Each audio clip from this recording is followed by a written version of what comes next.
Hey everybody, Chris here. This is also Chris. I'm also Chris. Not confusing at all. We're both nest collectors. He's a more avid collector than I am. I'm just, I guess, a hobbyist, and he's hardcore into it. I think he's got a full license set. Yeah. So, I had this idea at work one day that we would take his 10 most expensive games that he has in his collection and play the games and see if they're actually kind of worth what their price is. So we're going to do the top 10, and we're going to start with number 10 and go down to 1 and just play the games and see what we think about them. So the first game we'll be playing is Dragon Fighter, which was produced by Natsumi for Nintendo, but in North America it was released by Softful in '92. Oh, camera's up there. Oh no, glare! Yeah, try that again. No worries. Editing. Yeah, I just picked it up. Oh, no, it's all still glare. There's the cart there. That's a good shot of it. Alright, camera, focus. Good camera. Okay.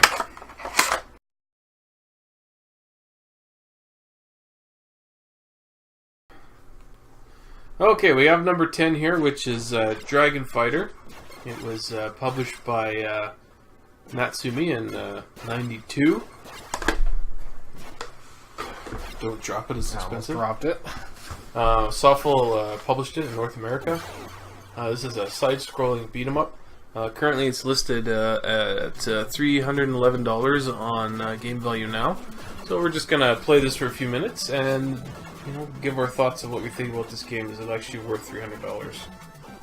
Or is it actually a good game?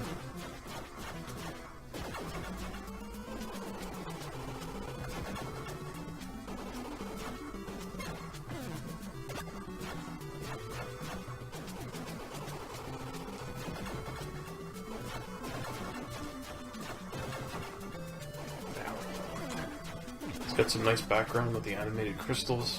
It's got some good graphics. Yeah, graphically, it's a pretty good game, but that's kind of what you expect though from a late releases too. Right? You want kind of expect it to look nicer because they should have had. Yeah, it's amazing what they squeezed out of this hardware near the end of its life.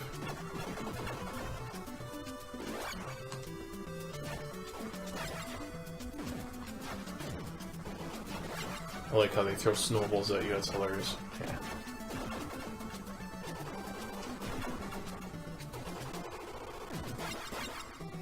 Nice.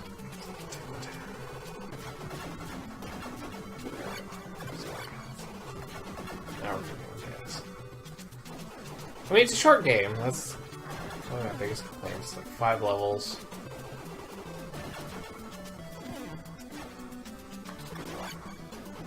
I wonder what this game actually retailed for when it came out in '92.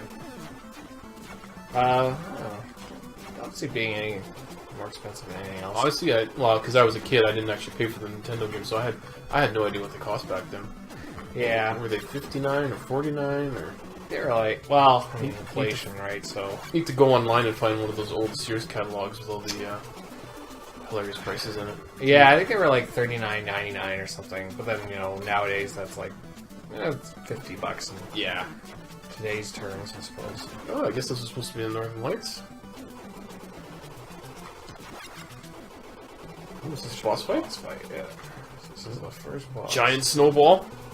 It's like dude digs out of the ground.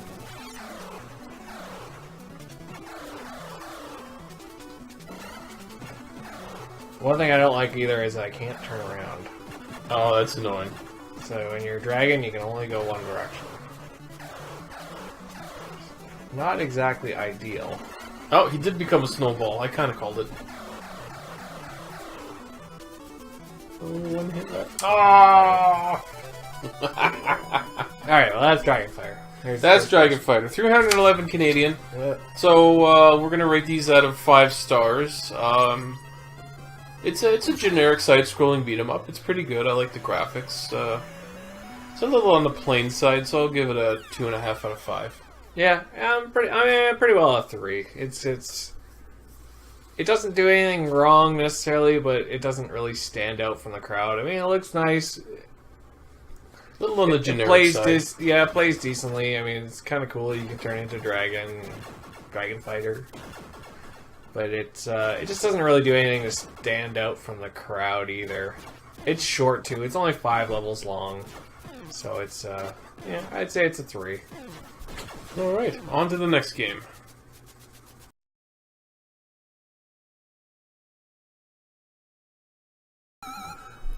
Okay, at number 9 we have Bubble Bobble Part 2. This is number 9 on our list. It goes for 356 Canadian or 281 American. Is this part where I'm like, it goes for more than that? Yeah, these prices are actually from last Thursday when we intended to do this video, but it didn't happen, so this is a week later. So, actually, some of these items have actually moved in the list, but we're just going to go with it anyway, so, I mean, it doesn't really matter. So, according to the write-up here, even though it looks like Bub and Bob from the first one, it's not. It's Cubby and Robbie, who are supposed to be their descendants. And apparently in the bonus rounds, they're referred to as Junior. I don't know. I've never actually played this game very much, so I haven't even seen the bonus rounds. So we're just gonna play it for a few minutes here, and see if it's a good game. Yeah, let's go on. Luckily, this is a 2-player one, so I can get my ass kicked right beside Chris here. That's not at the same time. Yeah, unlike the first game where it was cooperative, this one is a turn-based. I was gonna have this big rant about it, and then told me to wait. Now you can rant about it. Now I can rant about it. I mean, honestly, it's not a bad game. Graphically, it looks a lot nicer than 1. Like, just kind of everything's a lot more colorful, I guess. Yeah, you don't have as much color bleed in it. The animations are a bit smoother. I mean, you can see when I'm running around there, you kind of waddle around a little bit. But the big thing I don't like is that they got rid of 2 players at the same time. It doesn't make any sense to me. It's at least in my mind, it's somewhat of a downgrade to the whole thing. That was one of the joys, I think, of the first one, was playing 2 players at the same time. And take that away was just an odd choice. I think just because of the nature of it, with the new graphics and everything, they had to dumb it down, I want to say. Maybe they ran out of room on the cart or something. Yeah, I mean, it's part of the problem with cartridge media is that you're so limited in what you can actually fit on there, but there's some cool things you can do. Obviously right now it's kind of just more or less the first one. More expensive version of the first one. Some new enemies. Saw the guy with the little hats on there. Yeah, that's new. Let's see. I played this a little bit by myself. They have the water bottles. Yeah. Water bubbles? Yeah, so they got the water bubbles still. If you hold B, you can actually... Oh! You can inflate, so you can actually float around. Okay, I didn't get that. Yeah, so you can actually do this. Float around a little bit there. So you float like a bubble, so whatever, there's kind of the invisible currents there. When you do that, he kind of looks like Snorlax. Yeah, you kind of... Copyright! Yeah, exactly. Well, this is before Pokemon, so... That is true, yes. Oh, wait. Pokemon was in the 90s, wasn't it? Maybe Pokemon did come out first. I could be mistaken. Well, Nintendo, if you're watching, here's some possible money for you. This was late 90s, mid-90s, 94, I want to say? Yeah, unfortunately it doesn't say in the write-up here what year it came out. Yeah, this came out, all these pretty much came out mid-late 90s. Let's see what Game Value Now says here. Game Value Now... Did it say the year it came out? Also, it does not say the year it came out. Nope. It just has end dates for auctions and such. I think they'd have a tiny write-up about its release date and stuff on here. There's no date on the cart. Oh, there's the flame guys too. So there's a new type of enemy too, is the little flame dudes there. Oh! So I mean, there's some kind of cool stuff they added in here. I mean, now instead of one hit and dying, as you saw there, you get hit once. You got a couple hearts, you get hit once or twice, then you die. And if you've noticed, I haven't gotten a chance to play yet. Yeah. Trying to get my list back here. Come on. Come on, tablet. Yeah, that's what you gotta check what date. Check what date it came out. There we go. Yeah, I'm just gonna kill myself here so you can. All right. Now, do I start at the beginning or do I start where you are? You start at the beginning. Oh, so it's like not cooperative at all. No, it's not. It's like Double Dragon 1 where it was one at a time. You know what? I love that game to death, but yeah, It just doesn't make sense to me. Like I said, they did a really good job on the port, I thought. Double Dragon 1? Yeah. Yeah. But yeah, that weird battle thing they put in there, and... Oh, I just got my ass handed. Okay, this came out in 93. So Okay. I thought it was 94. It actually came out in 93. Yeah, I mean, it's... For what it is, you know, it's a good series of games. Like, I really like these ones. Like, I mean, Bubble Bobble Part 1 and 2, Snow Brothers, it's just kind of fun. But I think the key thing that this loses is that... I can get your candy there. Oh no, I'm gonna miss it. I think the key thing that they lost in this one is the fact that you're playing one at a time. And that really takes away from me. Oh, there we go, I died. Alright, I guess now I'm making me play now. Not intentionally. Yeah. No, it's good. It's a good game. I think it would be a lot better had they just made it so you could play... oh, Christ, I only have one life. Oh, I'm dying already. I only had one heart. I didn't get my extra heart yet. It's one of those, mods. More of the same. Oh. Yeah, it's a good game. This game is currently listed at $3.56 Canadian. It's a good game. It's just... That's for a loose cart. That's not complete in box. I really wish they would have kept... No, I'm just dying because I'm like, whatever. Yeah, it's... I really wish they would have kept in the two players at the same time. Yeah. You kind of get the general feel for the game. There's some new stuff they put in there. It's kind of cool. I mean, I spent my childhood playing this in arcades, so... Yeah. So I'm more partial to the first one. Yeah, and I'm the same way. I think... I don't know. I'm kind of like, what do I want to rate? What do I want to rate this one? I want to say 3.5. Yeah, I'm kind of the same way. I mean, Bubble Bobble 1 Yep. holds a special place in my heart. It's a good game. It's just... It would have been easily a 4 or 5 star if it was if it actually had two players at the same time. I think that really hampers the game. But it looks nice. It plays well. There's some unique, new enemies, stuff like that. But for what it is, buy one and have fun with that. Yeah. One will cost you like $20 and you'll enjoy it just as much, if not more. Yeah, I don't think this one's worth the price, to be honest. Yeah. Alright, on to the next one.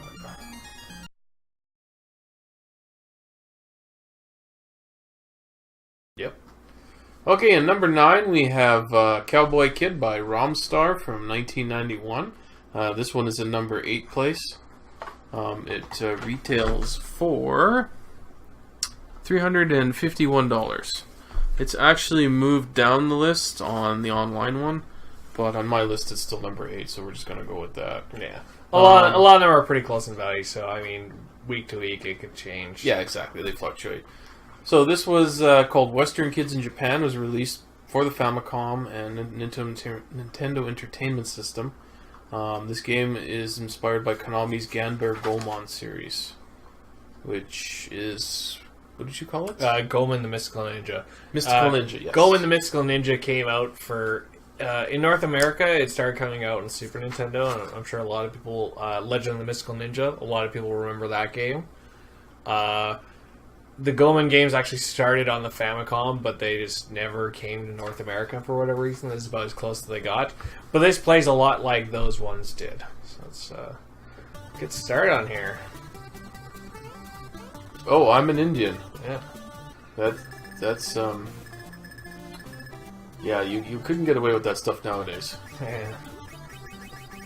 Well, Going on a stabbing spree. I'm an Indian with a knife going on a stabbing spree. Yeah, this, yeah. Yeah, okay. I'm not even gonna go there. Okay, we're just gonna play the game now. So I played this a little beforehand because I've never actually played it before, and I don't quite get the gist of this game. I mean, you run around stabbing everybody and buy stuff, but I'm not sure what the actual point of the game is.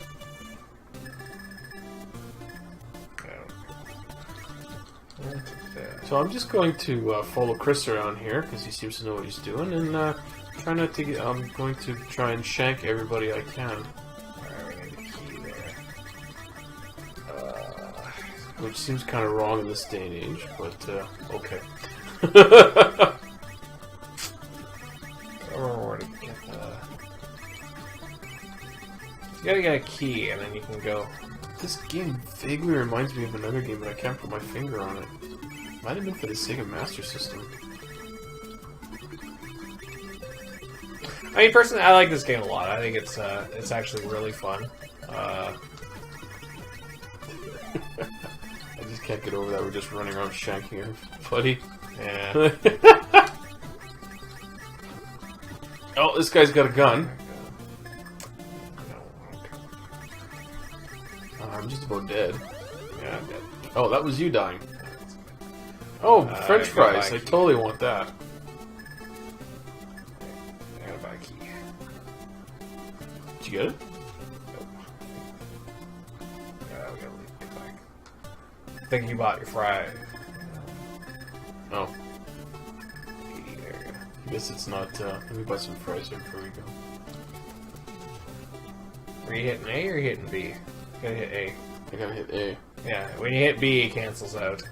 Ah, maybe that's why I kept dying. I wasn't actually buying anything. Oh, it's sold out! Yeah, well, you can go back in. Worst McDonald's ever. Yeah. Where's the Yelp when you need it? On a side note, did you see that McDonald's has come out with a larger Big Mac? Oh god, no. It's like a Whopper-sized Big Mac. Mega Mac. Then they have a Mini Mac, which is like a one patty. Yeah, so you saw a little star there probably pop up. Yeah, what was that? So, you get 5 of those little sheriff badges and you get extra life. You jump! Yeah. Oh. Okay, I got Yes, this far. do you want to be sheriff? We're the sheriff now. Alright. Oh! So basically this one is like 6 bosses. I like this stage except there's a... I'm gonna do it because there's one part that I absolutely despise. What the heck? Ooh, good slowdown, eh? Yeah, I don't know if that's the emulator or if it's actually... I haven't played this... Single player, I haven't noticed any slowdown, but, Did I just die? I just died. Did they just make an Indian go to heaven? What happened? There's a few things wrong with this game. That was a different time. Yeah.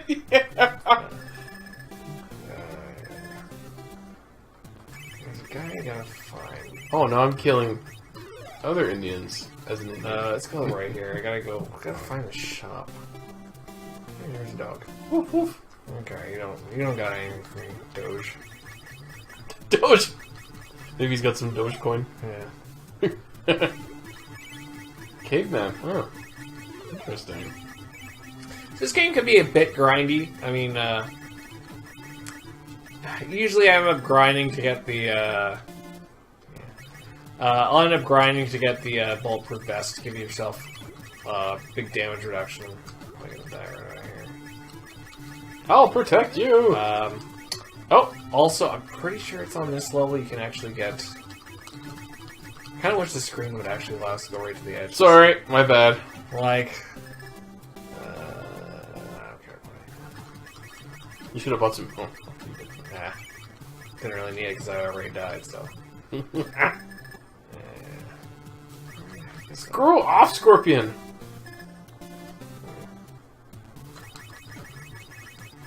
Let's go this way. Oh! Oh, move over a little bit. Oh, no, I don't think I got it. Oh, these Okay, I can stab people, but I can't cut grass. So this level you actually get a shotgun in. Did he actually hit me? Wow, this is really bad. How is he hitting me? I'm stabbing him to death. Yeah. I don't know if there's slowdown in the. Oh, I'm sorry. That was my fault. Yeah. I should probably buy something. I don't know if there's actually slowdown in the actual NES version, or if it's just because it's the emulator. It's possibly the emulator. Again, I can't get it. I've only played the single player, so I didn't notice any slowdown. It might be two-player like. Who knows? Yeah, exactly. Who knows? Anyway, I really enjoy this game. I think it's pretty fun for what it is. Yeah, we'll just ignore the slowdown. Won't make that part of our rating because it could be the emulator. I know there's a way to get rid of that game wrong. I mean, we're running video capture, audio capture, and a whole bunch of other stuff. So I mean, it might be causing a bit of slowdown. So. Oh yeah, the skulls take away health. We gotta go to the left there. There's the rock. We gotta push it out of the way. I wish this is what that guy says. Oh, he says you can push the rock if you try really hard. Oh. I'm like, oh, I'm trying.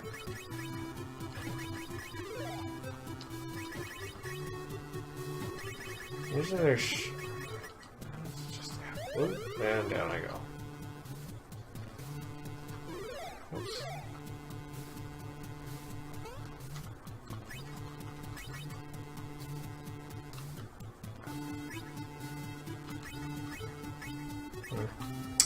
Well, I can't remember how to move the rock. Okay, well, I think we've played this enough. Yeah. Anyway, so that's pretty well the game. I mean, you can buy... It's kind of like River City Ransom. You can buy little items. Kind of a... That's what it reminds me of. It's River City Ransom. Thank you very much. Yeah, it's a fun game, in my opinion. It's, you get better items as you go. Like, I picked this level because you get a shotgun and the Indian gets a tomahawk. So you get a ranged weapon here. You can buy a bulletproof vest, which allows you to take more damage, and, you know... It's very much like River City Ransom. It looks nice. Assuming the slowdown was just the emulator, it plays well. It's got a nice charm to it. I like the graphics, and it's a charm. Yeah, it's a fun little game. I think this is one of the ones I definitely say is more worth it. I mean, it's always hard to justify to somebody, you know, to just buying a game to play it, to actually be like, oh yeah, it's 100% worth, you know. So this like game was $400. number 8 on our list, and it retails, or a loose copy of it, sorry, goes for $3.51 Canadian currently. Yeah. So it's an okay game. I'll give it 4. Yeah, I'm saying it's a 4 too. I think you'd be better off getting River City Ransom. It's like less than a quarter of the price, and I think it's River City Ransom will run you about better game. River City Ransom will run you about $60. I mean, it's same style, same. They got, you know, the charm with the art style and everything like that. To me, this game's kind of fun. Like, you have 6 levels to pick, and then you know, you get different upgrades in every level, and it's just kind of fun. It's kind of different. I mean. Again, some of these games, there's just nothing that really makes it stand out from something else that's, you know, a cheaper game. For example, like this one, versus River City Ransom. I mean, yeah, River City Ransom. Maybe if they had brought the Ganbare Goemon games to North America for the Famicom, people might like this one more. Yeah. Or it might be more well-known. Yeah, it might be more well-known. Because up until I decided to do this video, I've never actually heard of this game before. Oh, really? So, yeah. Okay. Yeah, this one I think is it's up there. It's fun. I like it. I give it a 4. All right, on to the next game.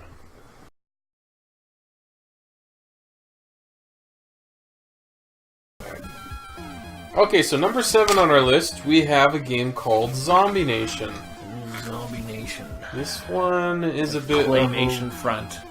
Weird game. This came out in 1990, and it's an action game developed by Kaze, which is Win for Japanese. Published by a company called Meldak, which I've never heard of before. I think this is like the only one they published. I can't even think of any other Meldak games. To be perfectly blunt. After you see this game, you may see why. Yeah. It was released in Japan on December 14th, 1990, under the title. Okay, I'm gonna butcher this. Aberenbu Tengu. Or Hooligan Tengu. Before released later in the United States on January 1991, this game features a juxtaposition of zombies and samurai. Honestly, I played this for a few minutes before we made the video, and I don't see the samurai tie-in. It's weird. It says that Namakubi must recover the samurai sword Shura and destroy Dark Seed, D-A-R-C, mind you, Seed, and its minions. Currently, this game is number 7 on our list, and a loose copy goes for 370 Canadian. I believe this is a one-player game. One player. So we'll watch Chris play this masterpiece here. There you are. Oh, my bad. I was gonna.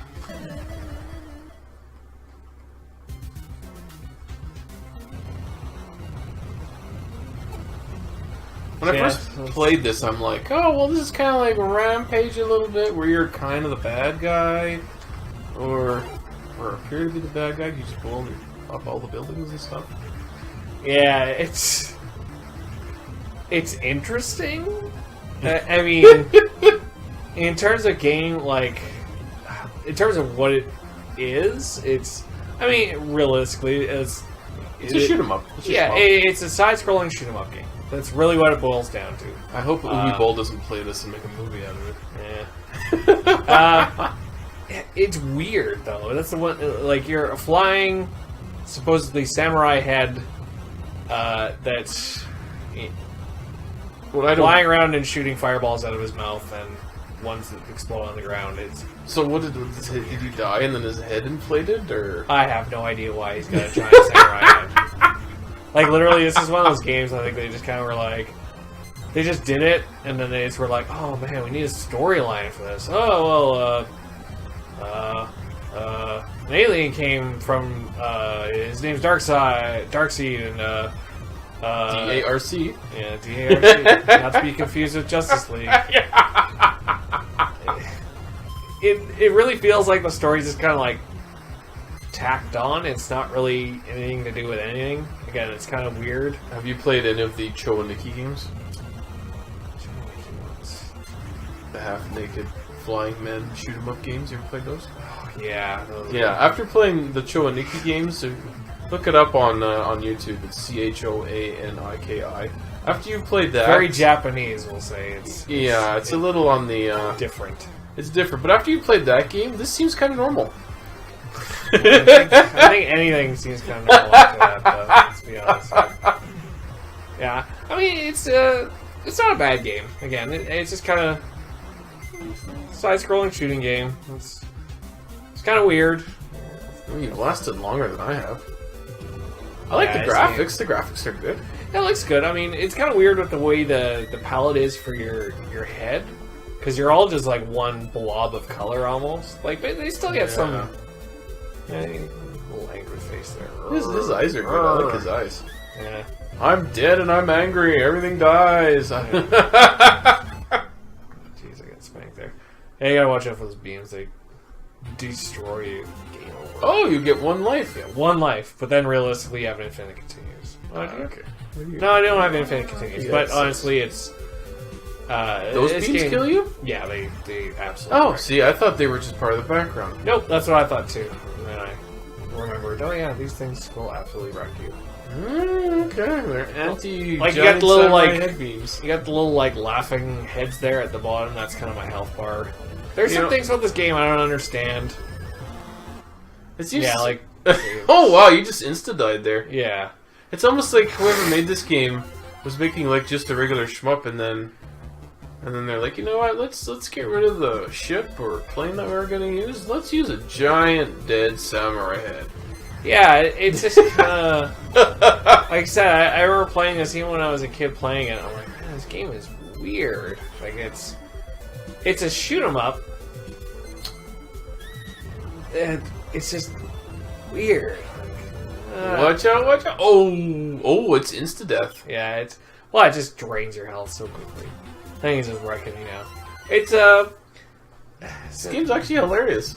yeah. It's honestly, it's not a bad game. It's I don't know. It's one of those things where it's kind of like it's just kind of generic. I mean, you can see the animations. Like they put a lot of effort in the animations. The little guy, help as he's Did you falling. just eat that guy? I think so. Yeah. Interesting. I don't know. He's a zombie. He had it coming. See, again, I'd never heard of this game before, so when I saw the title Zombie Nation, Yeah. I initially thought, like, like Walking Dead kind of thing, right? It'll be like a side-scrolling thing where you, like, wipe out zombies or something, but I started playing it, and I'm like, what the heck is this? Yeah, I'll be honest. I don't know how many people have actually heard this game before. It's weird. Like that's the biggest thing with it. It's just kind of First impression weird. was like, it's like, okay, this is kind of like Rampage, where you're just blowing up buildings and stuff. I mean, the thing is, some of the games I think were not as popular in North America because they were just. Do those beams hurt you? Oh, just those ones. Yeah, those ones do. But not the diagonal ones. No, not the diagonal ones. That's the distinction between the background that hurts you and the background that doesn't hurt you. Okay. Yeah, I mean, it's very Japanese. Like, it's just kind of different. It's unique. It's very unique. Yeah, it's a unique game. I mean, take the generic shoot 'em up genre and kind of do something a little bit different with it. So, so props for that. I mean, like I said, the animation's really nice. Like, you see the guy like falling there. And What's the benefit of eating him? You get a little bit of health back. Oh, okay. I mean, there's a lot of you can see the fires and everything like that. And, yeah, it's well animated. It's a well animated. It looks nice. Overall, I mean, I will say it's a better game than I originally had thought. When I had first played it when I was younger, I'm like, this game is stupid. And to be honest, it's still kind of stupid, but it's kind of fun too. I mean, it's my kind of game where you just blow the crap out of everything. Yeah, exactly. It's generic shoot 'em up, like side-scrolling shoot 'em up game. There's kind of weird things. I'm fighting a Statue of Liberty. The snakes on her head.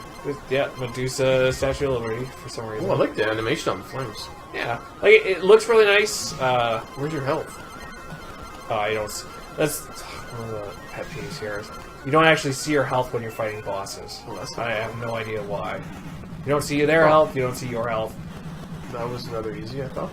Yeah, it's not an overly difficult game. I mean, once you learn to just avoid those beams that pretty well instantly kill you, it's not hard. Game's kind of short. Same thing, I think it's like maybe like 6 or 7 levels long. Yeah, it's a shmup. Shmups are usually... Shoot 'em ups are usually pretty short. Yeah, they're not that long. Oh, this one, the lightning kills you. Yeah. I like the animation on the lightning. Yeah. I mean, overall, Oh! His face is like... Alright. So there you go. You kind of get an idea of what that game is. Honestly, it's... I like it. It's kooky. I'd say it's kind of kooky. Like I'd say it's a 3.5 probably. It's animated really well. Well, you know what? Maybe I'll give it a 4. It's in terms of shoot 'em ups. It looks really nice. It plays, as good as any other shoot 'em up. I mean, I think it would be better if it was something like a gun knack where they had like like one of the shoot 'em up things is having unique power ups and stuff like that, and big boss fights. Yeah, you're right. There's no power ups this one. You just eat those guys pretty much. Yeah, this one, I mean, there's not a whole lot to it, so yeah, I'm gonna stick with 3.5. It would have been better if you started having more power ups. You shoot differently, stuff like that. Like as you eat the guys, you get a little power up too, where you're like, well, you fire more bullets, and it's kind of whatever. It's nothing that like fundamentally changes your gameplay. Well, for me, this one strikes me on 3 levels. First, it's a shoot 'em up. I love shoot 'em ups. Number 2, you destroy everything. So I love games where you can just destroy just about everything. And the third one is this one is just one of those quirky, unique games. So I'm gonna have to go with 4.5 on this one. Really? Okay. So again, this one was at the time I made the list. It was number 7. It looks like it still might be number 7, and a loose copy of it goes for 370 Canadian. So yeah, that's a very unique game. So on to number 6.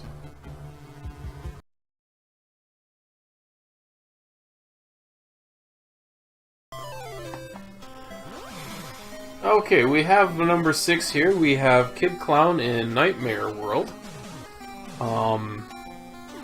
This game exists because of a licensing issue.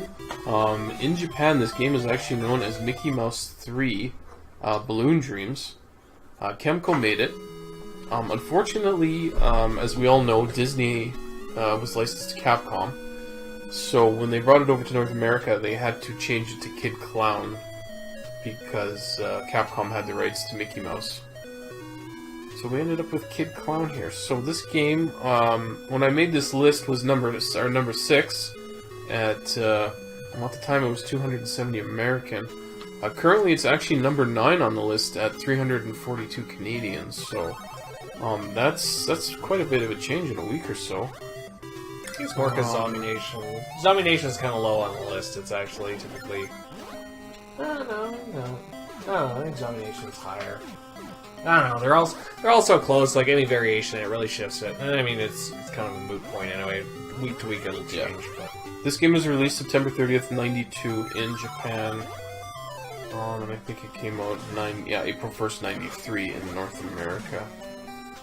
Because of this game, there were a whole bunch of Kid Clown games for systems after the Famicom/NES. There was a Game Boy Color. Looks like there was a PlayStation game. There's a Kid Clown game ported to the Nintendo 64, but they called it Charlie Blast's Territory. yeah, if you see that Never game, you can heard see of it. kind of it looks like they took Kid Clown and just like slapped a construction hat on him instead. It's Alright, so we're going to give this a play and see what we think.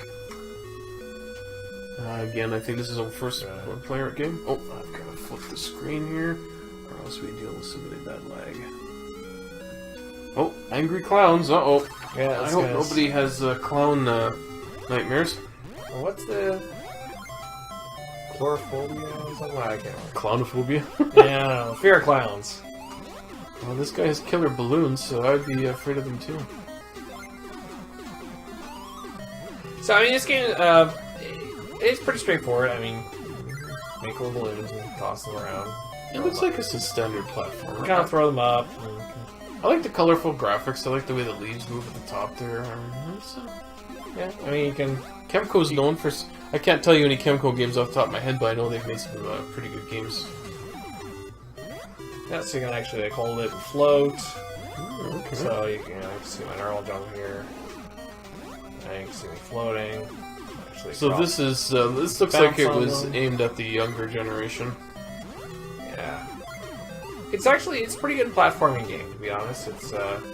It's fairly straightforward. It's fairly simple. Like, there's nothing overly difficult about this game. It gives you extra lives like there's no tomorrow. I couldn't get past this guy.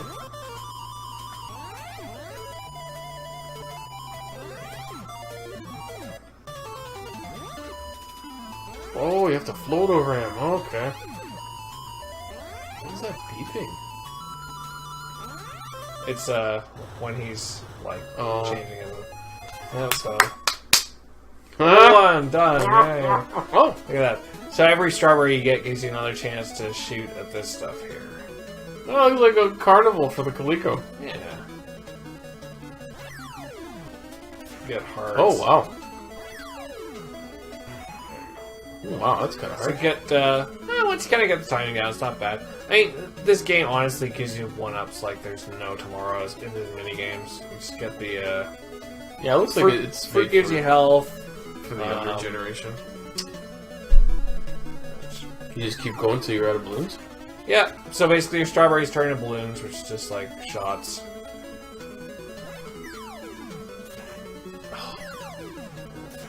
Oh, sorry. Yeah. Don't go blaming it on an input lag now. Nah, this is just me being having my bad timing on it. Oh, protein! You let the protein get away. Oh, there's one up. Oh, you tricksy hobbits!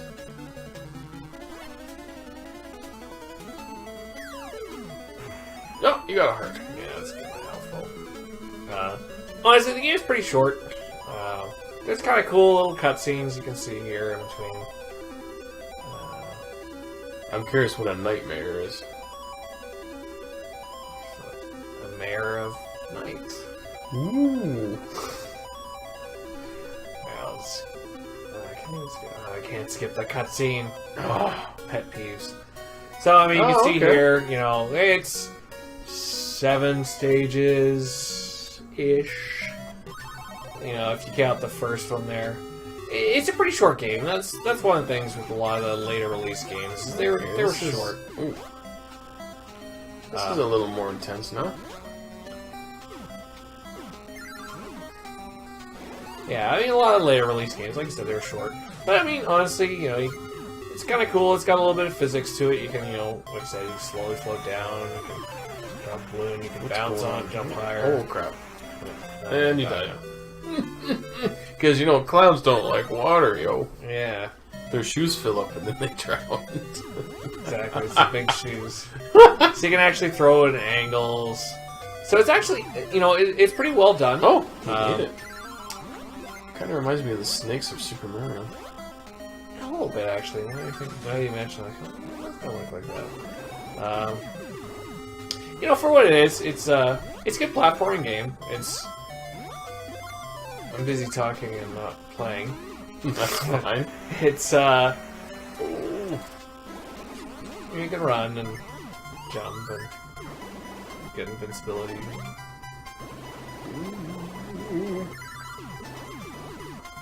Oh! What happened? Oh, yeah, you made it. So there's some things that were kind of unique for the time, right? Like I said, you can angle your shots, you can shoot up. Pretty cool. It's got a little bit of physics with the whole, you know, you can float with your balloons. Oh, shit. You can't walk across the spider web! Yeah, I know, I don't know why. What were you thinking? So sometimes you get a power-up like this right now where my controls are all reversed. So right now, left is right. Are you serious? Yeah, which is... Jeez. And I can just continue anyway. So, I mean, this is pretty well the game. You kind of get the gist of it. It's just a side-scrolling It's a side-scrolling platforming game. There's some unique things they did with it. Like I said, you can shoot your balloons at angles. You know, you can jump on them. You can float. So it kind of adds, like, when you get to the later stages, they have some puzzles revolving around that. Like, especially in the final castle, where you have to, like, drop a balloon and bounce off it to get higher and stuff like that. So in terms of platformers, it's actually really good. Yeah, for its time, if you consider it came out in '93. Yeah, I definitely say this is up there. Going on numbering now, I'd give it a 4, probably. It looks nice, it's animated well, there's some unique things they did with it, like I said, with the balloons, where you kind of have that balloon power where you can bounce, and you can float, and you can, you know, do all kinds of fun platforming stuff. So, I'd say it's a solid 4. It's short, which is kind of a flaw I found in a lot of the later release games, is that they were just like 5 levels and that was it.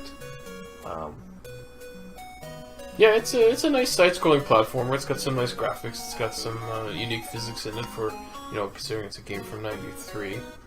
I'd say I'd give it a 3.5. Yeah. Good game. Yeah, not bad. Give it a shot. Okay, that was number 6, so we're going to move on to number 5. Now we're getting a good one.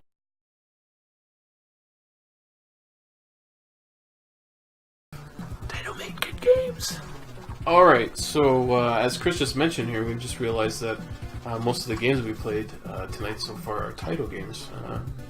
And I like Taito, they make a lot of good games. So here we have Power Blade 2 from Taito. As you can see there, it's from '92. Power Blade 2. In Japan, it's known as Power Blazer. It was developed by Natsume and published by Taito. It was released in North America in March 1991 and in Europe in '92. That was the first game, and then it spawned the sequel in '92, Power Blade 2. Let's see. Okay, so this game is 5 on the list here, and right now a loose copy goes for $486 Canadian. So This one's actually hard to find. This is some of these you can kind of like, yeah, you see it all the time. The price is high, but you can find it any day of the week. Is there a Power Blade 1? There is a Power Blade 1. Okay, I've never ever seen that one either. Really? You never played Power Blade 1? I don't think so. No. Power Blade 1 was fun. It had some unique things to it. You get a little power suit. Basically, this is one where the sequel actually took elements of the first one and then just completely improved on it. Again, because I'd never heard of this game. Well, I've heard of it, but never played it. I thought I would play for a few minutes, and first it reminded me of the Batman Sunsoft game a little bit. It had the same quality of graphics in it. And it took me forever to figure out what the heck was going on here. So you can see I'm a guy who runs around throwing boomerangs at people. This game is actually really fun. If you played the first Power Blade, this one basically takes things that were good about the first Power Blade and it just adds on. Like, it's one of the ones that actually just adds on to the original one. It doesn't take anything away from it. And graphically, it looks really nice. Like, you got a little slide there, throw out angles, some power-ups. So you got the red one, do more damage, throw 3 boomerangs. What does the first one retail for usually? It's slowly creeping up there. But right now you can get the first Power Blade for about $60 or so. Okay. It's been kind of slowly creeping up in price though, so. But it's a good game, the first one. But if you like the first one, like I said, this one pretty much. Oh, jeez.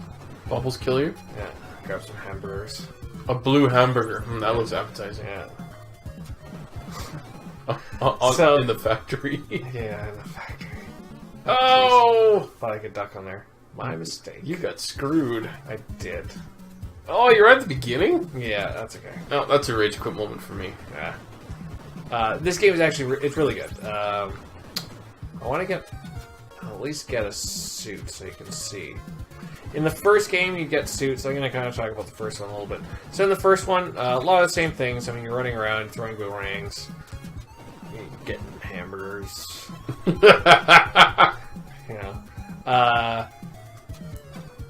This one, the big difference in this one versus the first one is you actually get different suits. So the first one you just kind of had a generic suit that just let you take 3 extra hits and you throw like a big blade across the screen. So I don't have one yet. I think I need to get halfway through. So you can actually see in the bottom there it says area 2 of 7. Oh yeah. So I'm on the 3rd area. I don't even bother going for that. Insta-death. Because I have to slide through. That was my mistake. I don't even need that anyway. So.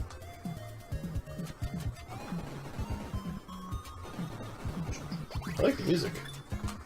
Yeah. Ooh, how do you kill that thing? Oh. Yeah, it's kind of like Mega Man enemy. You gotta wait for him to pop up. I like the graphics. Yeah, it looks really nice. Again, it's animated really well. You definitely get a lot. You'll see once I actually get my first suit. You'll see kind of what the. I don't need that. It's fine. Because that's just a health refill. It's like an energy tank from Mega Man. You can grab it and you can use it to fill your health all the way back up. But since I'm just going to be kind of rushing through it, I don't really care so much.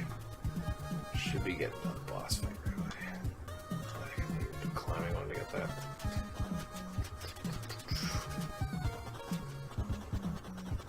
Make sure I'm done. Oh, I remember these things from Mega Man.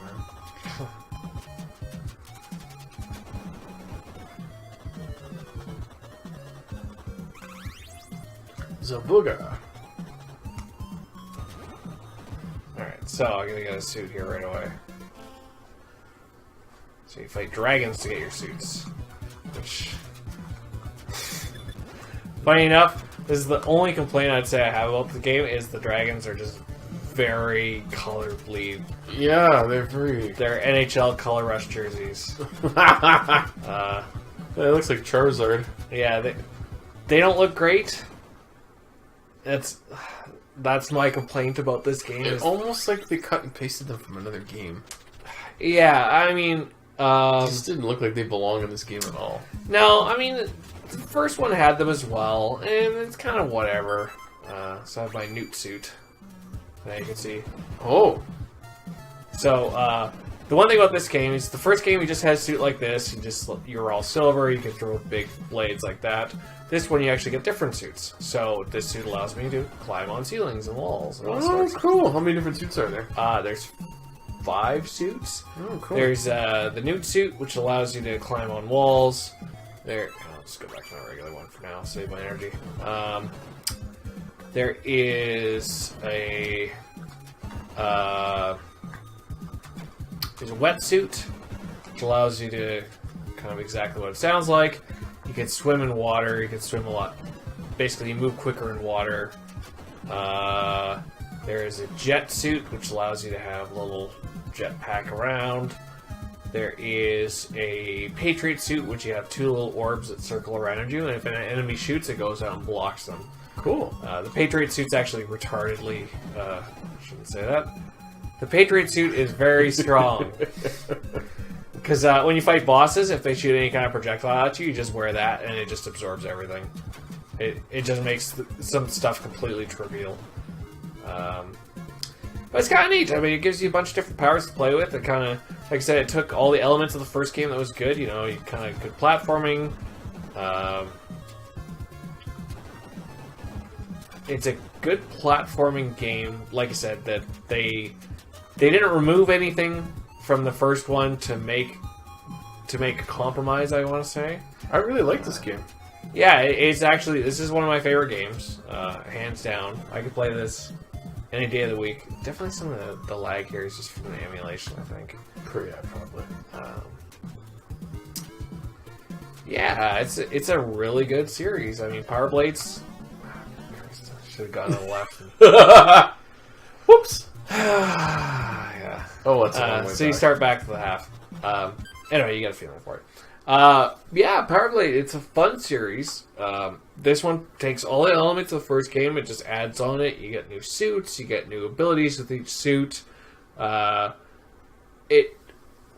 learning curve, it's actually not too bad. The game's not overly difficult, but as you start getting to the end of the game, it does start getting progressively more difficult. It does look like you could just pick it up and start playing it, because it's pretty intuitive. Yeah, I mean, if you had played any kind of Mega Man game or anything like that, it's pretty intuitive. I mean, there's not really anything that's a big surprise to it.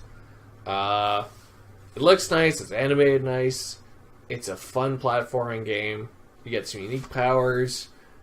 It's got a lot going for it. It's actually a fairly lengthy game. I think it's like 6 or 7 levels, but the levels are all like 7 areas apiece. I mean, you saw how long it took me to get just over half of this one. So, I mean, yeah, it's like 7 levels too, but it feels a lot longer. It's a really fun game. This is one I'd be like, well, if you want to drop some money, I mean, this one's a gooder. It's good. Yeah, I really like it. I like these kind of games. I like the graphics. I like the gameplay. Like I said, it reminds me of the Batman Sunsoft game, which I really like a lot too. Yeah, it's got the same kind of quality and intuitiveness with it. So yeah, I'm going to give this one 4.5. I really like this one. Yeah, I'm going to go with a 4.5 too. I want to give it a 5, but that's my biased opinion. It's one of my favorite. There's always room for improvement. Right? I know. It's one of my favorite games. I mean, the only weird thing about this one is the whole, like, the dragons with the color bleed was kind of weird. I don't really know why they didn't give them a second color scheme to stand out anymore. Like it just kind of becomes a blob. It seems like they needed a mini boss and they just couldn't think of anything. So it's like, let's just cut and paste this sprite from something else. Well, I mean, they had the dragons in the first one, so I'm like, okay, I can see that in the second one. They had dragons in the first one? Except this one, they just, instead of having 2 colors to it, it just made it 1, which just became, there's no contrast. It's just a blob. Okay. And you're like, oh, it's a dragon blob. So. Yeah, it's just a red blob. It would be a 5 otherwise. So this was number 5 on the list. Loose copy goes for $4.85, and we're moving on to number 4.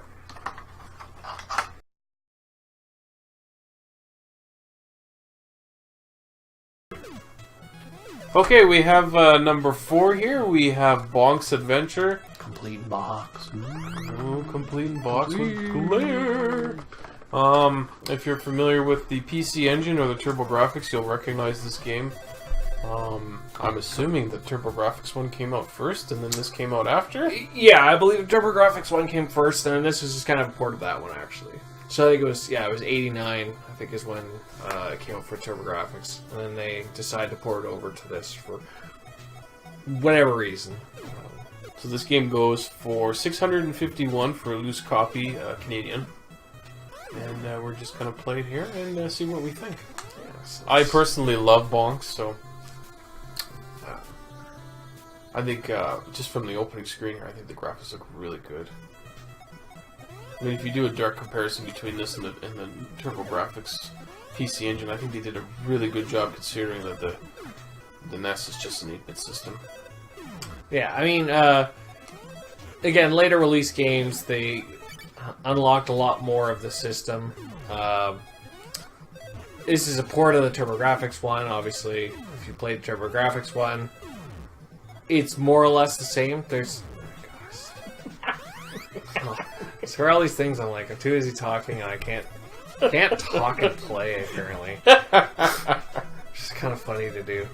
No, this is it's a port of the TurboGrafx 16 one. It's a fun game. It's very much like the TurboGrafx one, obviously, if it's a port. Still have a lot of same abilities. You know, you get some meat, and you get some invincibility. Get your ass kicked by a volcano. Yeah. The one thing with this one, obviously we won't get to it at the point. This one actually, they pretty much ran out of room because it was a port from TurboGrafx, so they had to kind of dumb down the end of it. They cut out a boss, and instead of fighting that boss, you just do a boss rush. So you fight like the 3 previous bosses. Oh, okay, so they just recycled some assets. Yeah, so instead of adding a new one, you know, instead of just, well, we can't just not have the level, they just made it so you just, well, we'll just have you fight. Yeah, okay. That was just a matter of principle at that point. Oh. Cactus. Cactuar. Oh, I hate those guys. So, yeah, I mean, it's a good game. The graphics are really good. It's, obviously it's not as nice as the TurboGrafx, but it is an 8-bit system. It's a very good try. So, yeah, it's a good shot at it. It's a fun game, honestly. I always had fun playing it. I wouldn't say it's one of my all-time favorites, but it's one of those games I could always sit down, I could play through the whole thing, and I would always enjoy it. I really like Bonk. I think it's a great franchise. I guess you could call it that. Yeah, yeah. It's kind of. I mean, it's kind of nice that they ported this over. As soon as my mouth opens, I just lose it. Not enough horsepower. Yeah. I mean, it's a faithful adaptation from the TurboGrafx one. It's fun. Controls well enough. I mean, there's not really. There's not really anything that stands out too much on it, obviously, aside from, like... Oh, you bought it. It looks pretty. Yeah, they did a good job. I really like the graphics. They're very sharp. Yeah, it sounds like the sound's really nice, the graphics are nice. Trying to concentrate on playing now. So I guess the boss fight. Oh. Get my invincibility. Okay. Yeah. Oh, that sucks. Oh.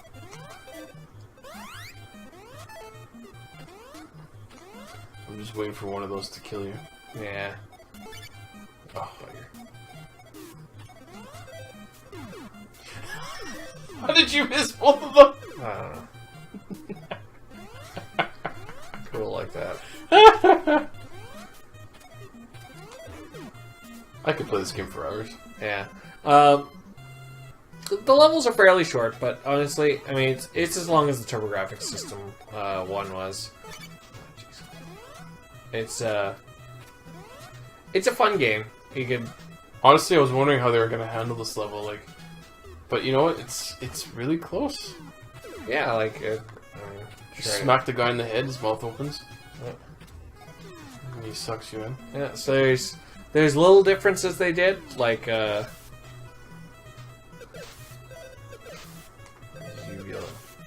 vulva, whatever. Smiling at me.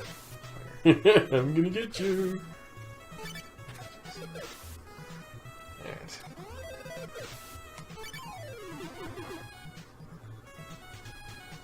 How many continues you got? Not too many. I'm just kind of rushing. Like a lot of times, I'm just kind of rushing, so I'm not really too overly concerned with dying.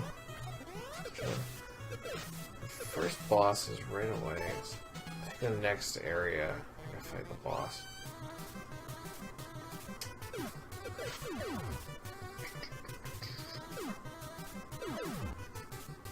Oh, you can't kill those things. Nah, you can't.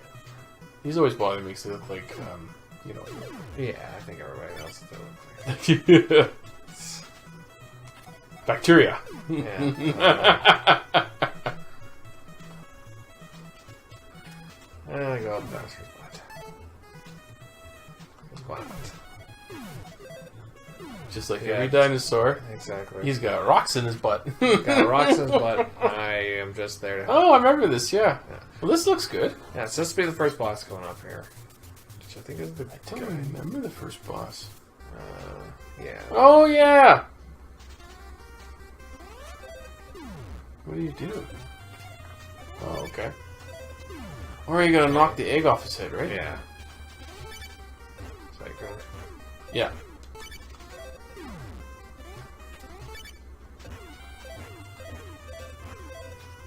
You got him. Yeah. No, that looks a lot like the TurboGrafx. Yeah, so, I mean, there you go. There's the first area, basically. It's a pretty faithful adaptation. It looks nice. It plays nice. The only thing that they had to do is they had to cut out some of the end of it. Like I said, so they cut a boss out and they made it just, they reused that you fight these bosses over again. It's a good game. It's fun. Is there a Nintendo game called Airzonk? No, there's not. There's a game called Airzonk, which uses a character that's similar to Bonk. Yeah. He's got like some kind of, like a Flash Gordon kind of helmet, and he flies around. Right. Wow, I'll have to look it up, see what system that was for. There's a couple TurboGrafx 16 games that actually adapted to be on the NES. Jackie Chan's Action Kung Fu is another one they did. Oh, okay. And then Bonks.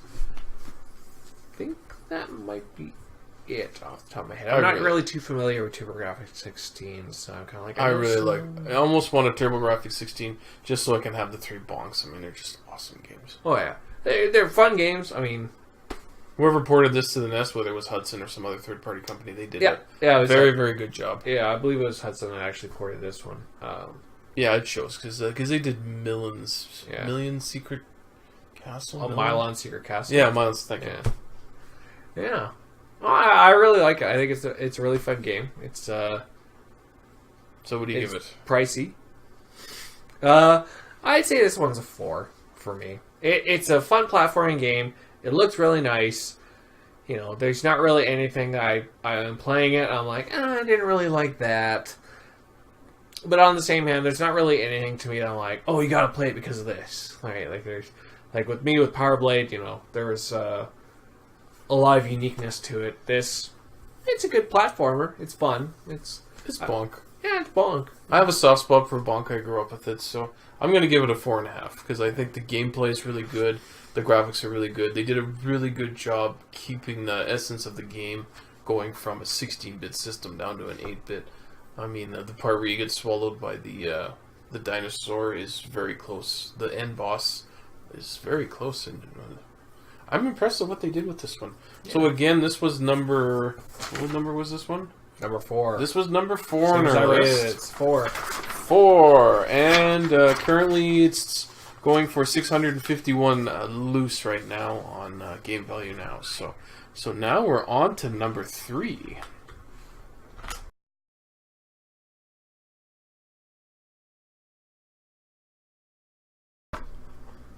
Okay, so this is number 3 on our list. We have Panic Restaurant by, again, we got another Taito game. Yeah, another complete in box, complete with glare. Yeah. Shiny due to the cart protector, but there you go. You can kind of see. Okay, so on the list I have, this was rated at number 3 last Thursday, and it was 466 American. Today on the list, it is actually Still number 3. no, actually it's not. I know. Right now, Bonks it says it's higher, but honestly, So right now, Panic will always cost you more than Bonks. I can almost guarantee you that right now. yeah, right now Bonks is 591. So it's actually 4th on the list right now. And number 1 in my heart. Okay. Okay, so Panic Restaurant is known in Japan as, I'm going to butcher this, Wanpaku Koken no Gourmet World. It's from 1992. It's a platform game developed by a company called EIM and published by Taito for the NES. The main character is a chef named Cookie who must navigate through his own restaurant, which has been cursed by a rival chef named Odove. Cookie has to battle evil food monsters with kitchen utensils, weapons, and 6 levels by taking on Odove in a final battle. I'm pretty sure Odove is like a precursor to Waluigi, and you'll see what I mean in a minute. I think it's actually hors d'oeuvres. It could be, but you'll see what I mean. Like a bad translation of hors You'll d'oeuvres. see what I mean. Alright, I'm gonna get started here. Yeah, let's watch. Then we Chris can watch play the this. intro here. Let me minimize this here. There's Chef Cookie. Whoever made this watched too many westerns, I guess. Yeah. Oh! It's Waluigi. Alright, let's It's a me, Waluigi. Alright. This is, again, weirdly Japanese. You're fighting... You're flattening food with a frying pan. Yeah, you're fighting carrots and chickens and French fries. Chickens running around like their heads are cut off. Yeah. Fried chickens, though. Right, yeah, fried chickens. It would be weird if it was just regular chickens. That's just Oh, weird. don't forget the cutlery. A spoon. I got a bigger spoon. Eat Then I them. switch my frying pan to a spoon. If I could ask me about my wiener. Is it an Oscar Mayer? So whenever you get hit, you lose your weapon, which kind of sucks, but it's okay. It's the way the game punishes you. Popcorn monster. Oh! So this is actually just like a mini boss. It's not actually much. Oh, you're fighting Jiffy Pop. Yeah.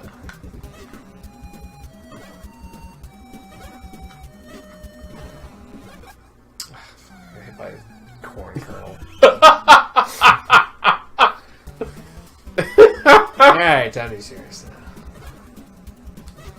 Death by Jiffy Pop. So yeah, I kind of immune. Well, basically, if I hit him while he's going through, I don't get hurt. I just gotta avoid it. You still get hit!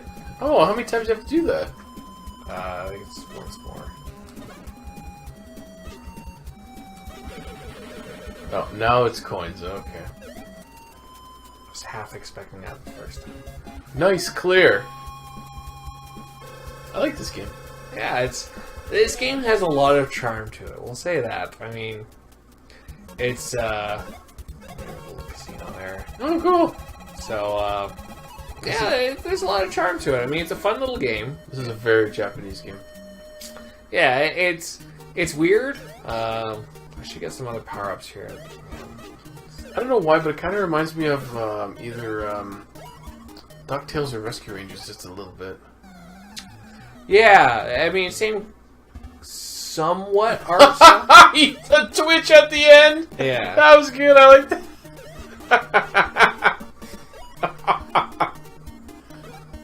Oh, I'm just rushing now. I'm trying to get to the pizza. Now I want pizza. You get different weapons. You get, you saw the spoons already, so the spoon just kind of gives you like a bigger swing a little bit further. Oh, dumbwaiter. Yeah, you can also get a fork, which you kind of bounce around on. You can get plates, which you throw. Cool. So it's kind of neat. I mean, it's got a real nice charm to it. I like how he twitches. So I'll get to the minigame there just so you can see the minigame. It's like he's going into a food coma. Yeah, exactly. I'll take it a little bit more carefully now. Stop rushing. You still get killed. See, pizza is bad for you.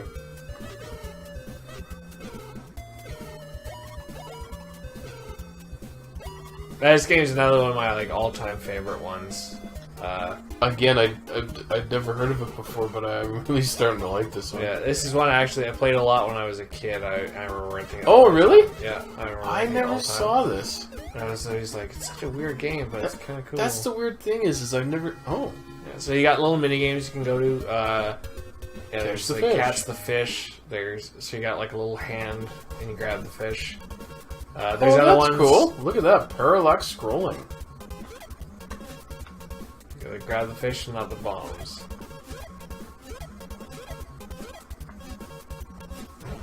Oh, kaboom. No.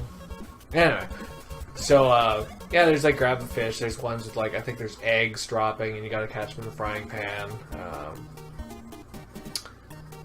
All sorts of little mini games. What the heck was that? He's an onion. Oh! So there's the apples are a pain in the ass because they split. Twitch. Yeah. This is a really cool game. Yeah. I'll continue screen. Oh, hey, yeah. Okay, back at it. Really fun game. We're just kind of speeding through the last of these here. Really fun game. You know, it looks nice. It plays well. It's difficult without being punishing. I mean, I'm kind of rushing through it, so I'm just getting spanked in it. But as you get later on in the game, it does get fairly difficult, but it does ramp up fairly well to get you to that point. There's nothing that's, you know, you're not getting punished by things that it's just like, well, there's no way I could avoid that. It's all, you know what the mistakes you're making. Yeah, you get some cool things. You know, you got your fork and you can bounce around, which you never got to. Little plates you can throw. Little mini games. It's a 5 for me.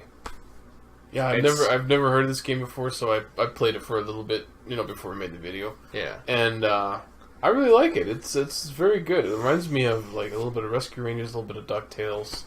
The graphics are really good. The gameplay is really good. Yeah, I'm gonna have to give this one a 5 too. Yeah. It's really well animated. It's really nice. It sounds nice. It plays nice. Like, there's honestly nothing I can look at this game and say, "No, but I don't really like this." Like, it's a good game. There's no two ways about it. So when I made the list, it was number 3 on our list. Still number 3. Yeah, at $4.66 American, but right now it's on sale for $5.91 Canadian. So you know what? I'd pick it up. Yeah, it'll go up again. Yeah, they fluctuate. Okay, on to number 2.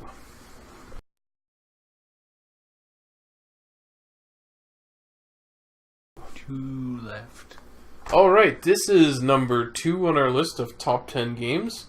Currently, this one is still number 2. A loose copy of this game, Flintstones: The Surprise of Dinosaur Peak, goes for $932 Canadian. Flintstones 2. Flintstones 2. Okay. The Surprise Dinosaur Peak is a platform game from Nintendo, released by Taito, another Taito game, in 1994. This game was believed to be exclusively released to Blockbuster as a rental title. In this game, the player can switch between playable characters, Fred and Barney. It is one of the rarest games to be released for this console. So, talking licensed games, Flintstones, hands down, is the rarest. There is no licensed Nintendo game that is more rare than this one. Unless, yeah, this is as rare as it comes. Why isn't it worth more then? Just the way it goes, eh? Just the way it goes. I mean, it's a decent enough game. There's some things I don't like about it. I like the graphics already. Yeah, it looks nice. I mean, let's skip the intro here. So this one's kind of, you can be Fred and you can charge up and you can do Barney and shoot. So he plays Fred and Barney. And obviously, he can climb. Yeah, so Fred can hang and he can also climb up stuff. Barney cannot. Barney cannot climb up stuff. He can only... should be tight up there. Oh no. Back up there. So, Barney can actually go on tight ropes. Oh, okay. And Fred cannot. So you gotta kind of switch between the two. I like that. So that's kind of unique. Can you go in the houses? I don't think so. So as you saw there, when you get hit, you get stunned for that was an annoying amount of time. Yes, I just noticed that. I was saying if there's some things I don't like about the game, that's number one. Taking control away from the player for a long period of time is can be frustrating. It's not as bad as the first one in terms of that. The first one, when you got stunned, you bounce backwards and it was, almost sounds like the Roger Rabbit stun. Yeah, it was really annoying. This one, at least, they toned it down a bit. You don't go flying backwards or anything. What the heck was that? What is that? Like, why can't I kill you? Yeah, what is that? I can't even know what that is. Yeah, I mean, honestly, it's not a bad game. It's, Crap, it's back. Get the heck out of there. Nope, I'm out. Nopes. It's a fun game.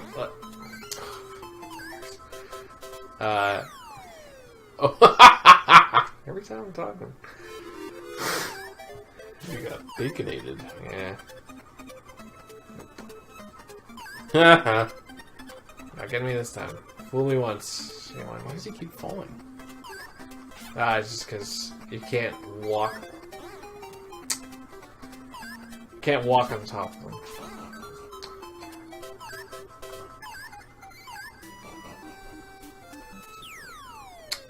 Bacon. I'm patient. Looks like a good game. Yeah, I mean, it's a decent enough game. Part of the problem, I think, with this one is the fact that there is the first one. So it's the same kind of thing. I mean, I will say they did improve on things from the first one. When you get hit, you don't go flying back as far. You're stunned for... It's still an annoying period of time, I find. I find that horrible. Like, I mean, you can see right there, like, it's a good second that you're stunned for. Uh-oh. I'm just getting killed in this game. You're getting killed by the rarest licensed Nintendo game. I know, right? Honestly, this game is very hard to find. I know a lot of the rumors and everything were, oh, well, it was only released in Blockbusters in North America. That, grain of salt. I've heard people saying that it wasn't, and it was released commercially still in Canada. And I'd never seen this game. yeah, it was just a very limited release. Again, whether it was Blockbuster exclusive or not, I can't guarantee it. I don't know anybody who can really say definitively, yeah, it was only released to Blockbuster. It's a lot of rumor, and I don't know how much of it's factual and how much of it isn't. It is a fun game, though. I'll say that. It's, I'm not the greatest at this one, honestly. Stun always annoys me in this game. They did take stuff from the first one. Like I said, they reduced the stun damage. You can switch between Barney and Fred, where the first one you were just Fred. Charge up the club there. It's got some fun little mini games in between levels. You have like in the first one you had basketball, in this one I think you have hockey. It looks nice. It plays well enough. There's, not too many complaints about it. I think if the stun mechanic wasn't as bad as it is, I think I would rate it higher. Oh, no, it just turned into Super Mario World. Yeah, so you got a little overworld, just like in the first one. So it's a lot like the first one, too. I think if they didn't have the first one, which is much cheaper. I mean, you can get the first one. So I got a little axe I can throw. Oh, cool. Take out that monkey. Have a nice songs for that monkey. I think if they didn't have the first one, this one might stand out a bit more. But the simple fact of the matter is, well, they did make the first one. You can get the first one for a lot cheaper. The first one will run you, $30 or so. Oh, you're playing Pitfall. Yeah. It's just kind of... It looks nice. Sounds like nice. it. Should have been Fred. Should have been Fred. It looks nice. It plays nice. Honestly, it's a fun game. It's just, it is the most rare licensed game. It's extremely hard to find. I mean, you kind of gotta know somebody to find one. It's rare because they didn't make that many, I guess. Yeah, well, like I said, so many people saying, "Oh, well, it's Blockbuster exclusive." Now, maybe that makes it. Maybe it was, and that's why it's rare. I'm just gonna leave this at that. So we can get on the last one here. It's fun. It's I'd say it's a solid 4. It plays well. I think the stun mechanic, it really, I don't want to say ruins the game, but it does hurt the gameplay because it hurts the flow of the game. It's a possible rage quit scenario for me because I would get very annoying very, very fast. Yeah, but I mean, if you play the first one and you play this one, you can see that they fixed it a bit. Because the first one, you'd go like 4 steps backwards and you were stunned for that whole duration, and you went backwards. This one, you kind of just like, you're in place, you're still stunned for basically just as long, but it's still an annoying mechanic. I'm not really sure why they had it. Like, that hurts the game for me. It is a good game though. I would say it's a 4. I think if it didn't have that stun mechanic, it would probably be a 4.5 or a 5 easily. I like the fact that Fred can climb up buildings, Barney can climb on the wires. Yeah, it kind of gives a little bit unique having you having can the two. flip between the two characters. I think that's pretty unique for a game from that time. So Yeah, I have to say 4. Yeah, 4, definitely 4. okay. All right, on Moving to on. number 1. Ooh.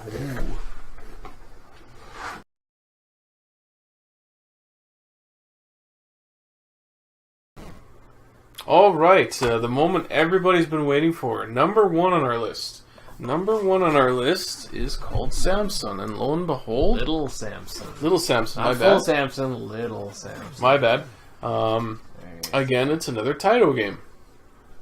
Little Samson is known as, and of course I'm going to butcher this, Sairei Densetsu Rikuru, Lickle Legend of the Holy Bell.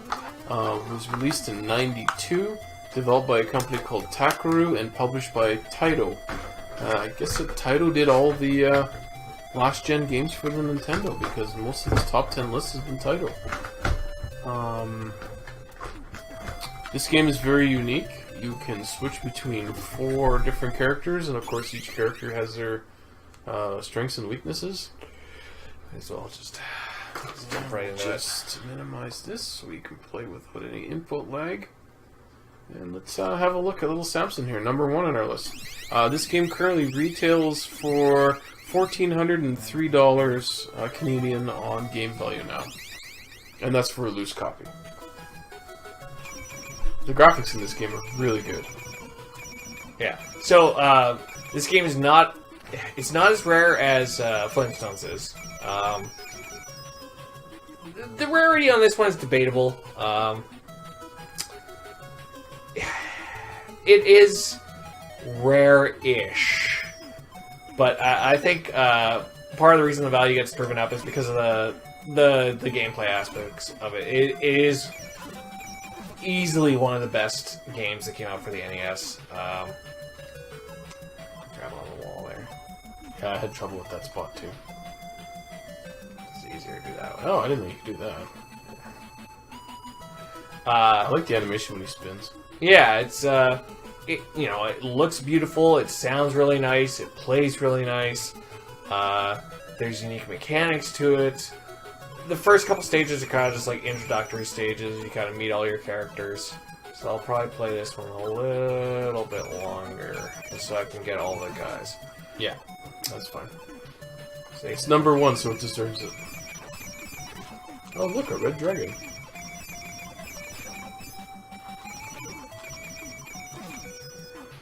Those guys are so annoying. So yeah, this game, it's a hell of a lot of fun. It's, I really like the graphics in this game. honestly, most times you can find, if you're actually looking for it, you'll find it. It's not overly difficult to find. I mean, out of the games we've talked about so far, the two rarest ones are definitely Power Blade 2 and Flintstones. Hands down, Flintstone is the rarest licensed game. There's no ifs, ands, or buts about that. But this is the most expensive one. Again, like I was saying to Chris, part of it's it's just because of the gameplay on it. It's amazing. It's really fun. I mean, unique characters. The graphics are really nice. It's really, I mean, the animation, you can see like he's blinking his eyes there. You saw. It's actually, it's not a short game. It is, but it isn't. It's it's a lot longer than a lot of these other ones were, but I wouldn't really say it's an overly long game either. So at the beginning of the game, you have these 4 introductory levels, and that basically introduces you to the 4 characters that you can switch between when you're playing the game. So this is form number 2, I guess you could say, the dragon. Yeah, so each one has its own unique abilities. I mean, you saw when I was Samson, you throw little bells that go all the way across the screen, and you can kind of climb on walls, climb on ceilings. When you're the dragon, you can float, and you can throw little fireballs. So you can see they kind of like curve up. Will those tornadoes hurt you or just push you around? Nah, they just kind of push you around. Yeah, this is a very solid game. I like it. Yeah, it's like I said, it's not as rare as Flintstones, but the reason it's more expensive is because of the simple fact of it is a hell of a lot of fun to play. So this guy looks like he's a golem? Yeah, so this guy's a big golem guy. Slow, he's got a lot of health. So he's basically the tank. Yeah, he's kind of the tank guy. He can walk on spikes without being damaged. Like, different characters have different amounts of health, too. The rock guy, you can get the most health, followed by Samson, I believe, then the dragon, then the mouse. You can't switch right now, can you? No, I can't switch right now. So these are the spikes you can walk on that nobody else can? Yeah. So, anybody else, if they walked on these spikes, if you're anybody else, you'd get hurt. When I played this the first time, I didn't know which ones I could walk on until I figured out it was the red ones. Yeah, I always hate how they kind of do stuff like that, where they'll put things in there, or it's like, well, what can I walk on, what can I not walk on? Also, he does the most amount of damage with his really slow attack. Don't hurt them when they're small, that's why. So he's got little, he extends his fist, and does the most amount of damage of all the guys, but he obviously attacks the slowest. Off we go. And number 4. And then here's the mouse. So the mouse is like a couple of bombs. So basically they've taken, you know how you play a game and, you can, you can switch your forms up, like you can be like, I guess take Metroid for an example, right?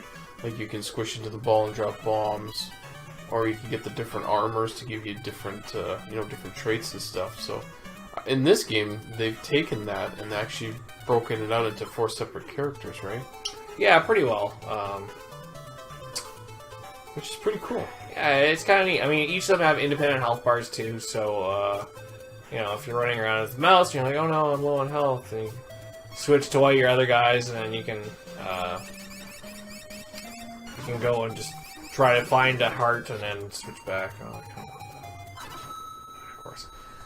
I shouldn't have done that. I was like, I don't know if those instantly kill me. They instantly kill me.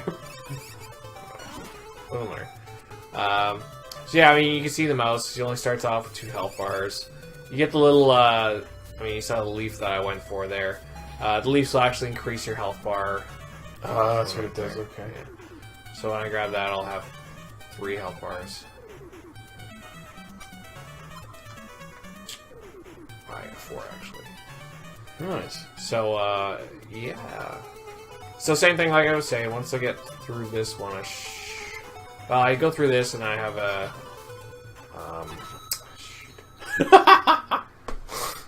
Talking. Yeah, talking, not watching. Yeah, you have to fight the dragon because he gets annoyed at something. Yeah, because they all are getting merged together and then the dragon's like, nope. And you're like, come on, bro. And he's like, nope, I'm gonna kick your ass. He's like, I'm out. And you're like, alright.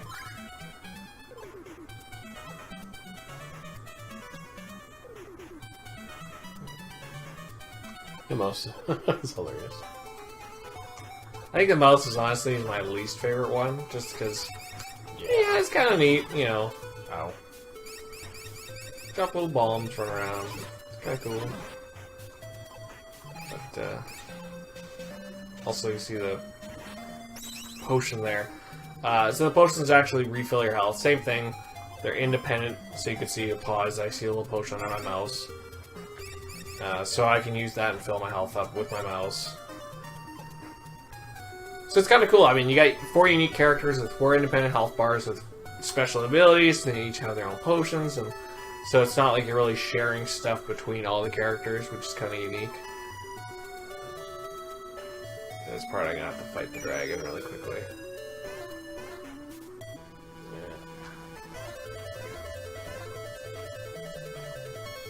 I didn't find this to be too bad. Nah, it's... He shoots when you shoot. That's the whole... Oh, okay.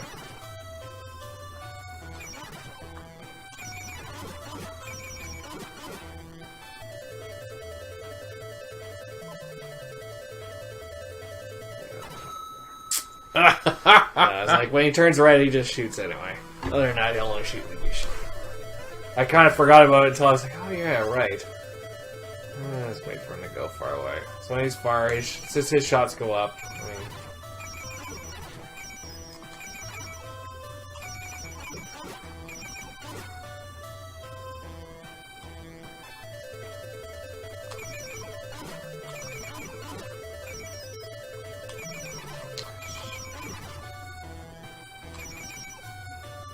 Oh, he's too high. Oh, you shouldn't have jumped! Alright, let's get past this part. Well, he's in a rush to do it. That's not like, okay. Uh-oh.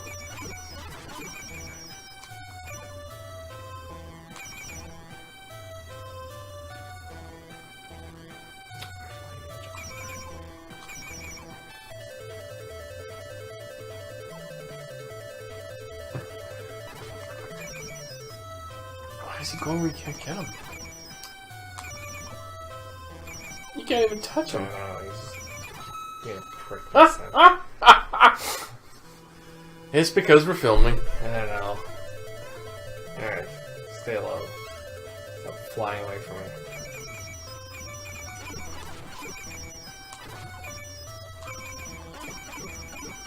me. Ooh. That's why I think I killed him. I just kept spamming him. There we go. Take that. Tamed. Take that, dragon. Alright, now you go. Get in the bell.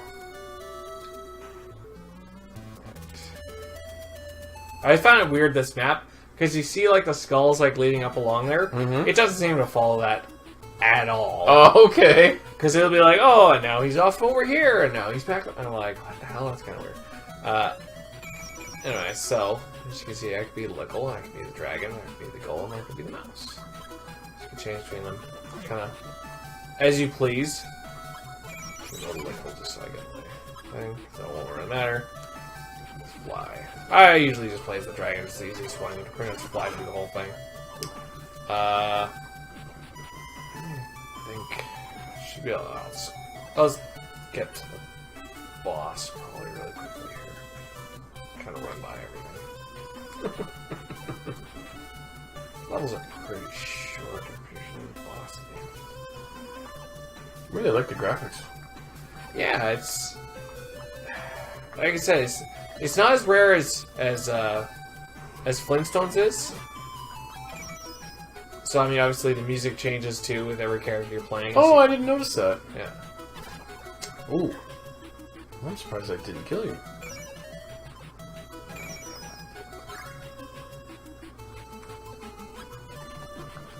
Oh, there's dragon music. Golem music. Mouse music. It's kind of neat how every character kind of has their own, I want to say, personality to it. Yeah. You know, they got unique music and just kind of unique abilities and a lot of fun stuff. So let's go here.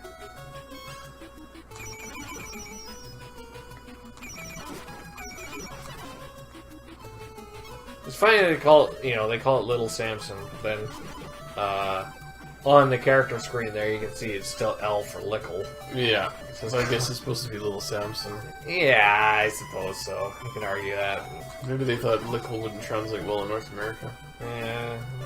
To be fair, it does sound kind of weird. It does. Excuse me. Just kind of run through here. Yeah, I'm curious what the boss looks like. Yeah. So pretty much all the bosses look like that. Oh, he's cool.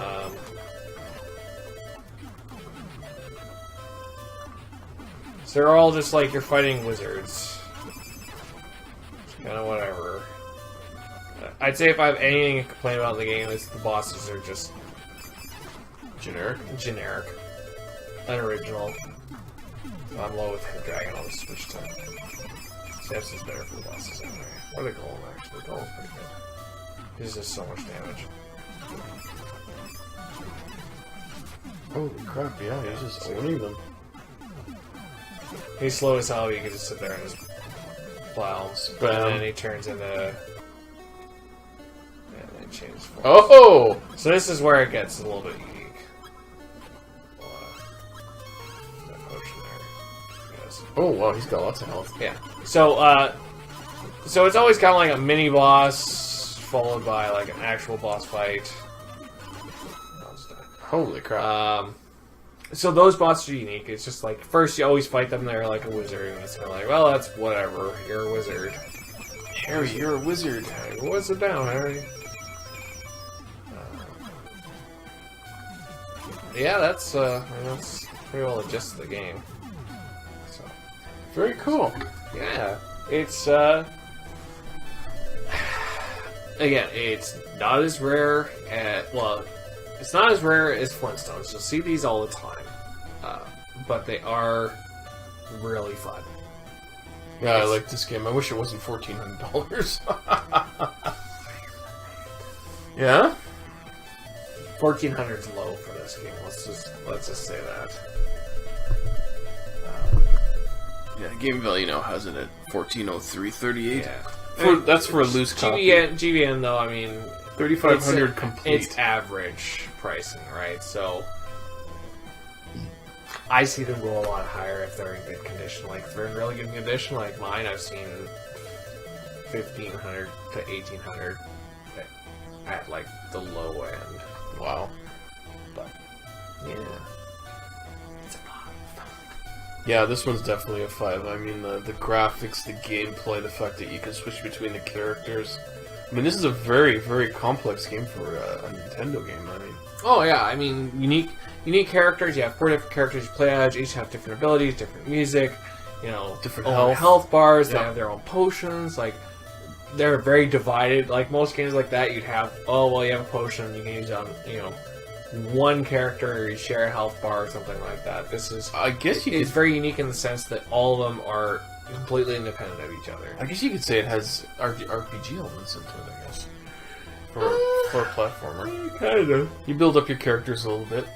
Yeah, kind of. You have your party.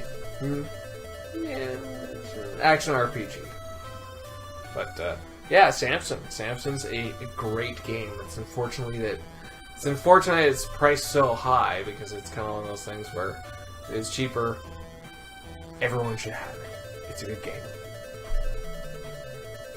So there we have it. That was the top 10 expensive games that Chris owns, and our view on each one, if they are actually good games or not, and if they, actually reflect the price that they're worth. In regards to the Samson, I think the price tag of the $1,400. It's hard to say something is worth $1,400. So Well, that's why yeah. it's like, is it a good game? Yes. Is it worth $1,400? Debatable. It's kind of justified. Not like Dragon Fighter, for instance. I mean, Dragon Fighter is up there too, but I mean, it's purely a collector's item. Dragon Fighter. like, Nobody's buying it because they enjoy the game. I mean, you have games like Raston, Black Tiger, Rygar, stuff like that, and they're way better side scrollers, and they're not worth quite as much as that. So. Oh no! I mean,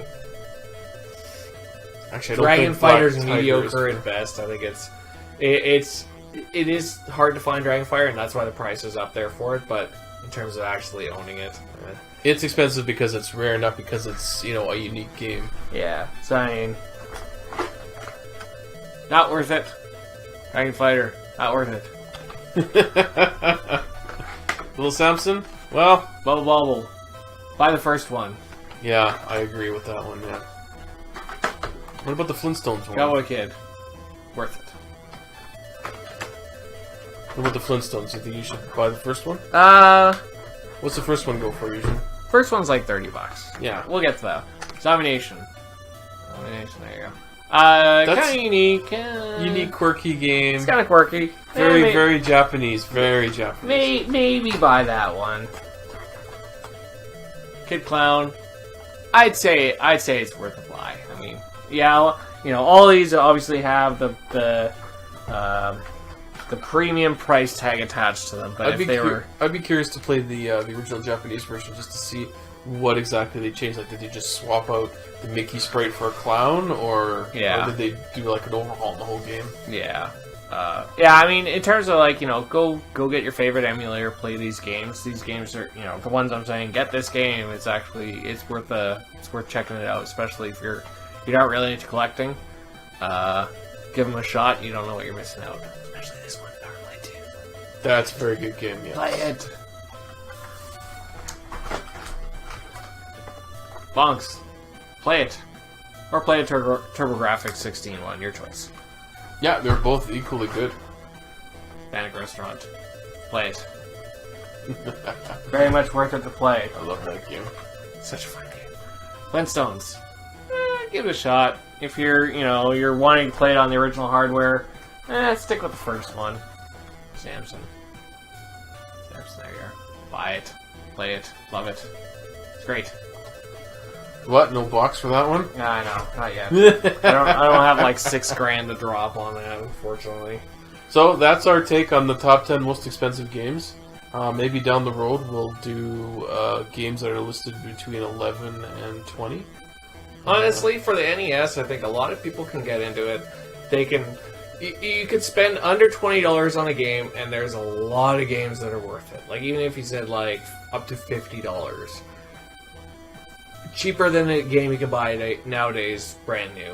There's a lot of games under $50 that you will have a fun time playing. You'll enjoy it. It's great. It's a good time. Oh, maybe we can We'll do that later. Maybe we can make a video about that. Yeah. Good games that are like budget price, minded. Yeah, well, it'd be, do something with like between this and this, and then that and that and that. And that. Yeah, like between 20 and 50. Yeah, pick some titles. I'll go through. I'll pick out some titles. That sounds good. So, that's it for now. We'll see you later. Ta-da.